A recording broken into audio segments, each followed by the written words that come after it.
Ledakan itu seharusnya mengakhiri segalanya.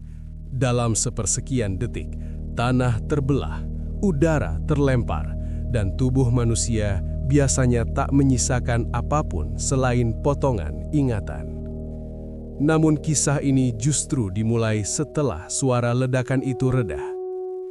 Di sebuah wilayah yang pernah menjadi medan konflik berdarah, ranjau darat masih tertanam diam, menunggu siapapun yang lengah.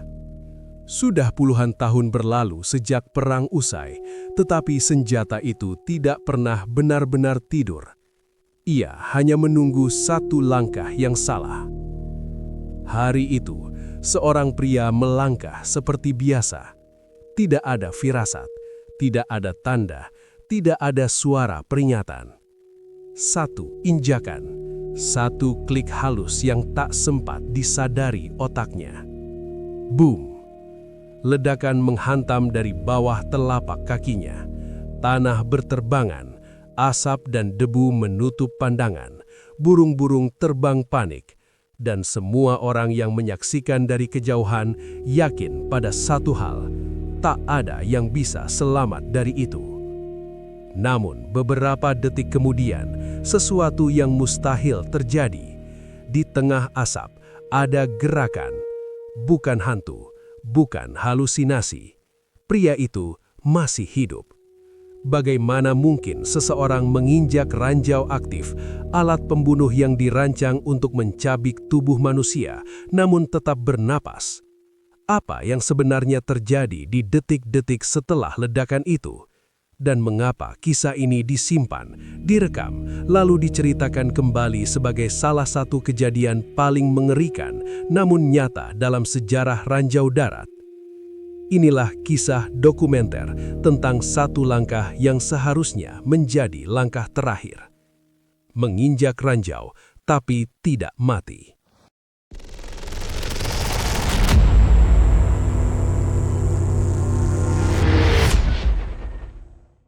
Wilayah itu tampak tenang.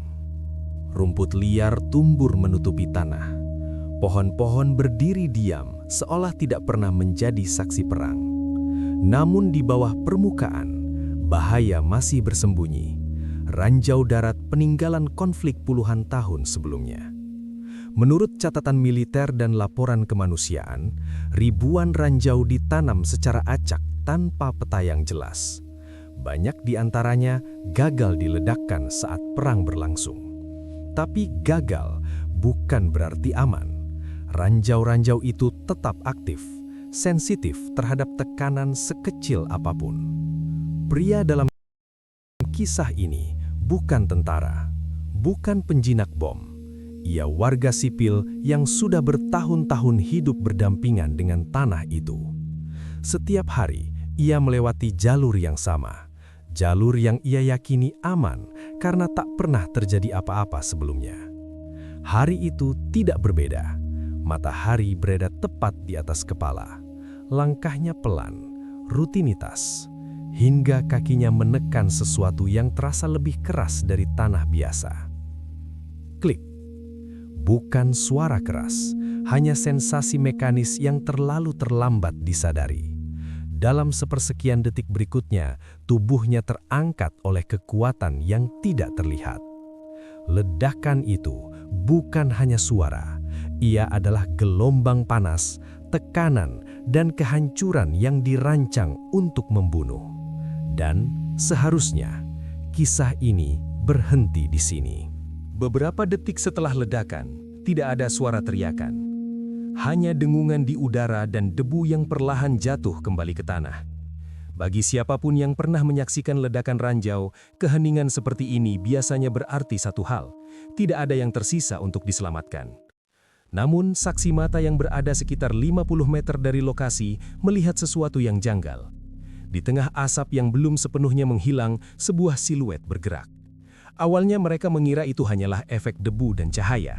Tapi kemudian siluet itu jatuh terduduk. Pria itu masih bernapas. Tubuhnya gemetar hebat, pendengarannya hilang sementara. Dunia seolah teredam oleh dengungan panjang. Ia tidak langsung merasakan sakit. Dalam banyak kasus ledakan besar, otak manusia membutuhkan waktu untuk memahami bahwa tubuhnya telah hancur. Ia menunduk perlahan. Kaki yang menginjak ranjau sudah tidak lagi berada di tempat yang mestinya. Celananya robek, daging terbuka, darah mulai meresap ke tanah yang baru saja meledak. Anehnya, ia masih sadar penuh. Menurut laporan medis kemudian, posisi tubuhnya saat menginjak ranjau sedikit miring dan tidak sepenuhnya menekan pusat pemicu mungkin menjadi satu-satunya alasan ia tidak langsung tewas. Ranjau meledak, tetapi tidak sepenuhnya menghantam organ vitalnya. Waktu terus berjalan, setiap detik berarti hidup atau mati. Dan pertolongan belum datang. Rasa sakit mulai datang perlahan, lalu menyerbu tanpa ampun.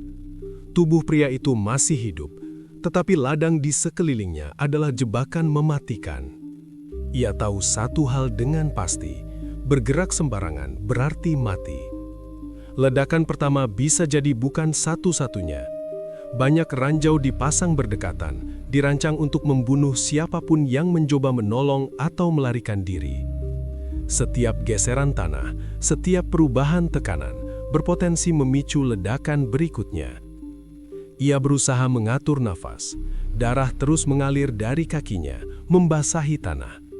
Tangannya gemetar hebat, bukan hanya karena rasa sakit, tetapi karena kesadaran penuh bahwa ia terjebak di tempat yang salah, pada waktu yang salah. Saksi mata tidak berani mendekat. Mereka tahu medan itu. Mereka tahu risiko menjadi korban berikutnya. Beberapa berteriak meminta pria itu tidak bergerak. Yang lain berlari mencari bantuan, meski jarak ke pos terdekat bisa memakan waktu berjam-jam. Matahari terus menyengat.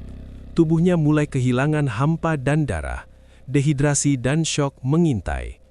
Namun pikirannya tetap sadar.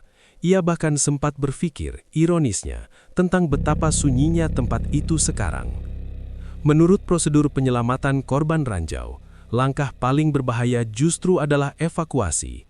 Karena untuk menyelamatkan satu nyawa, ada risiko kehilangan banyak nyawa lainnya.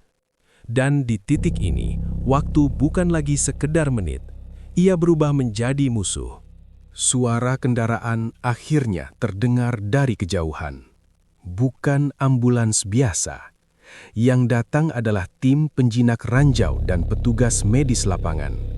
Orang-orang yang tahu bahwa satu langkah salah bisa berarti ledakan berikutnya. Mereka berhenti jauh dari lokasi korban. Tidak ada yang berlari. Tidak ada kepanikan.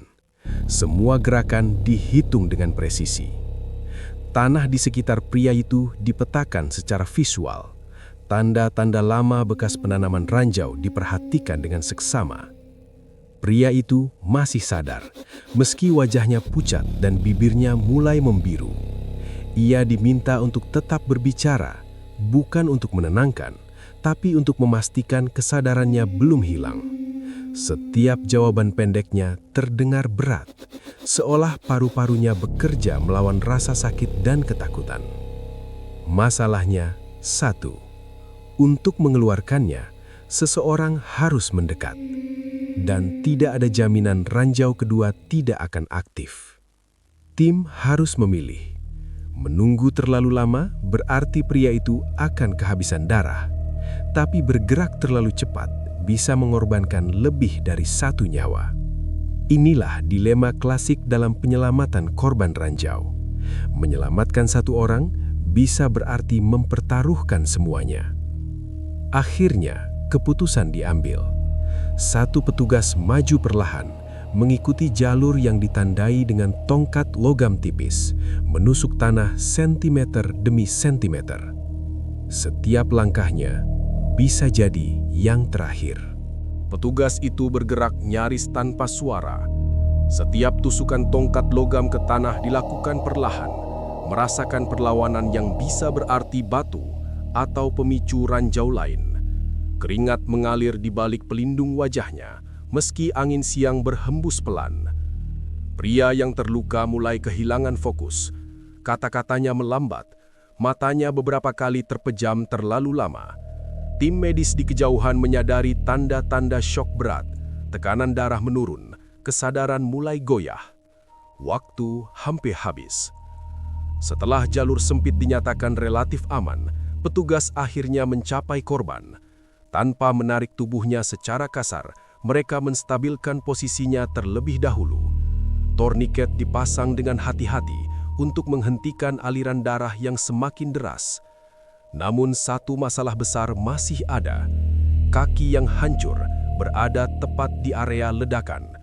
Untuk mengangkatnya, tubuh pria itu harus digeser, dan menggeser berarti memberi tekanan baru pada tanah di sekitarnya.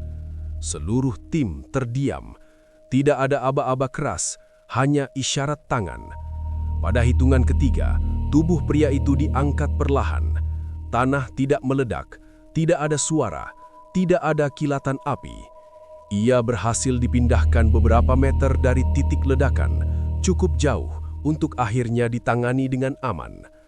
Beberapa anggota tim baru menyadari bahwa tangan mereka gemetar hebat, karena mereka tahu ini bisa saja berakhir sangat berbeda. Perjalanan menuju rumah sakit berlangsung dalam keheningan yang tegang. Sirene tidak dibunyikan penuh, bukan karena tidak darurat, tetapi karena medan yang masih beresiko. Setiap guncangan kendaraan terasa seperti ancaman baru bagi tubuh pria itu.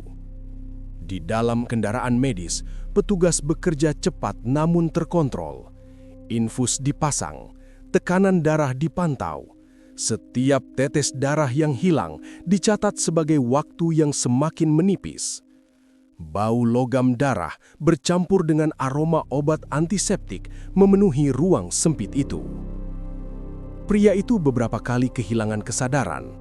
Ketika terbangun, ia tampak kebingungan, seolah belum sepenuhnya memahami apa yang terjadi. Yang ia tahu hanya satu, ia masih hidup dan rasa sakitnya nyata. Setibanya di rumah sakit lapangan, tim bedah sudah menunggu. Tidak ada waktu untuk pemeriksaan panjang. Luka akibat ranjau hampir selalu kotor, pecahan logam, tanah, dan serpihan tulang bersatu dalam kehancuran yang brutal. Keputusan sulit diambil dengan cepat. Untuk menyelamatkan nyawanya, satu-satunya pilihan adalah amputasi. Tidak ada ruang untuk ragu. Tanpa tindakan itu, infeksi dan pendarahan akan membunuhnya dalam hitungan jam. Di ruang operasi, waktu seolah berhenti. Setiap detik menentukan apakah pria ini akan keluar sebagai penyintas atau statistik korban ranjau berikutnya. Dan di luar ruang bedah, semua menunggu dengan satu pertanyaan yang sama. Apakah ia akan bertahan? Lampu ruang operasi akhirnya padam. Pintu terbuka perlahan dan seorang dokter keluar dengan wajah lelah. Beberapa detik terasa jauh lebih lama dari seharusnya. Lalu satu kalimat singkat terdengar, kalimat yang mengubah segalanya. Ia selamat. Operasi berlangsung lebih lama dari perkiraan. Kerusakan jaringan akibat ledakan jauh lebih parah daripada yang terlihat di lapangan. Pecahan logam ranjau ditemukan tertanam di otot, beberapa bahkan nyaris mengenai pembuluh darah utama. Jika sedikit saja berbeda, hasilnya akan fatal. Amputasi berhasil menghentikan pendarahan dan mencegah infeksi mematikan. Namun perjuangan pria itu belum selesai. Ia dipindahkan ke ruang pemulihan dalam kondisi kritis, masih bergantung pada alat bantu dan pengawasan ketat. Hari-hari berikutnya menjadi ujian baru. Demam tinggi, nyeri hebat, dan trauma psikologis datang bersamaan. Ledakan itu tidak hanya menghancurkan kakinya, tetapi juga meninggalkan bekas di pikirannya. Setiap suara keras membuatnya tersentak. Setiap mimpi membawa kembali kilatan cahaya dan dentuman dari bawah kakinya. Namun perlahan kondisinya membaik. Kesadarannya stabil. Infeksi dapat dikendalikan. Untuk pertama kalinya sejak kejadian, ia bisa berbicara panjang tanpa kehilangan nafas. Ia resmi menjadi penyintas. Seseorang yang menginjak ranjau dan hidup untuk menceritakannya.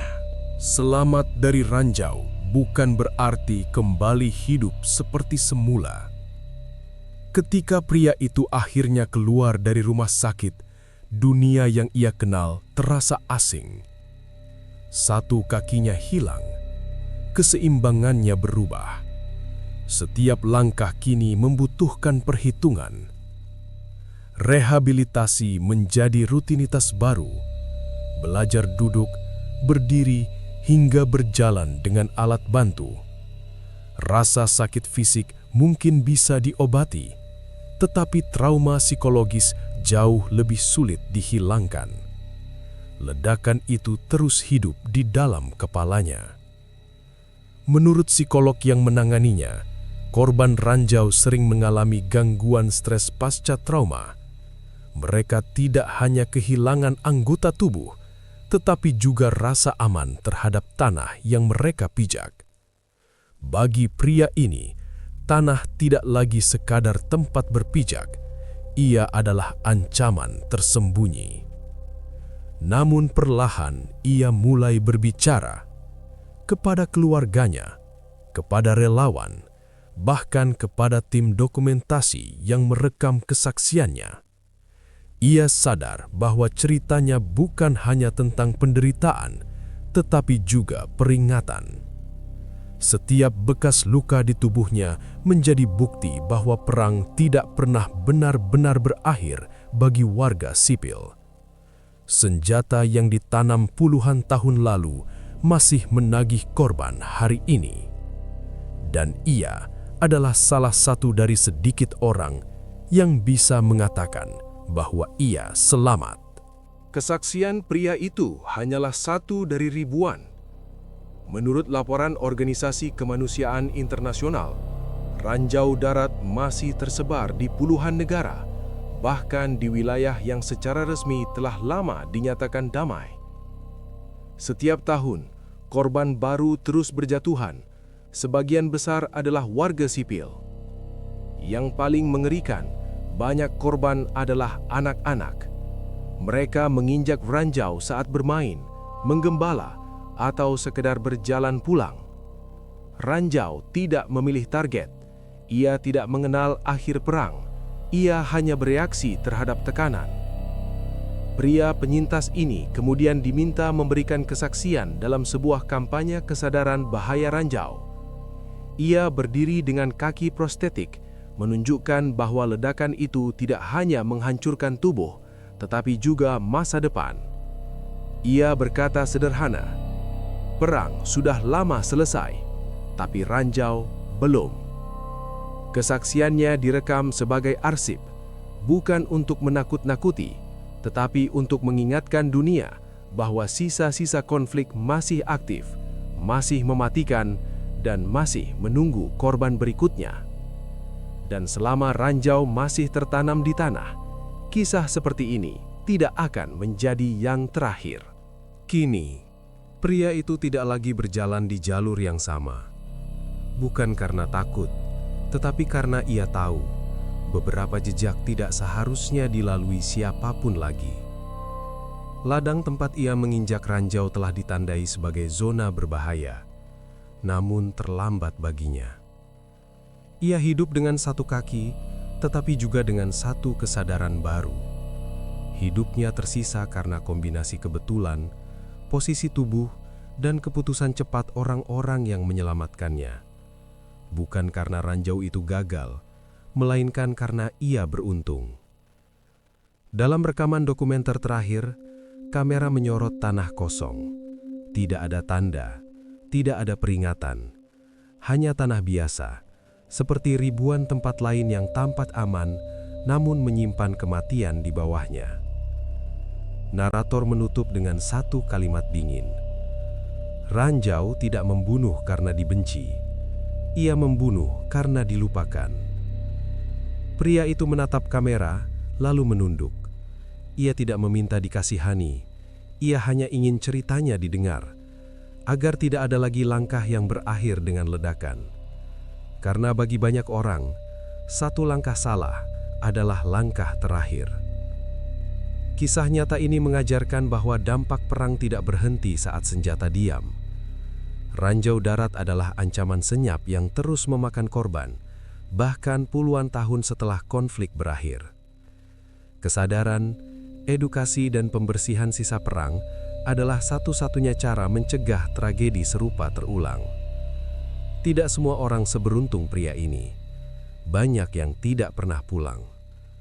Jika kisah ini membuatmu berpikir, jika cerita ini membuka matamu tentang bahaya yang sering kita lupakan, tolong dukung channel ini. Like video ini agar lebih banyak orang sadar. Tulis pendapatmu di kolom komentar. Dan subscribe, karena masih banyak kisah nyata mencekam lain yang akan kami angkat. Satu like bisa menyelamatkan satu kesadaran. Satu subscribe bisa membantu cerita ini terus hidup.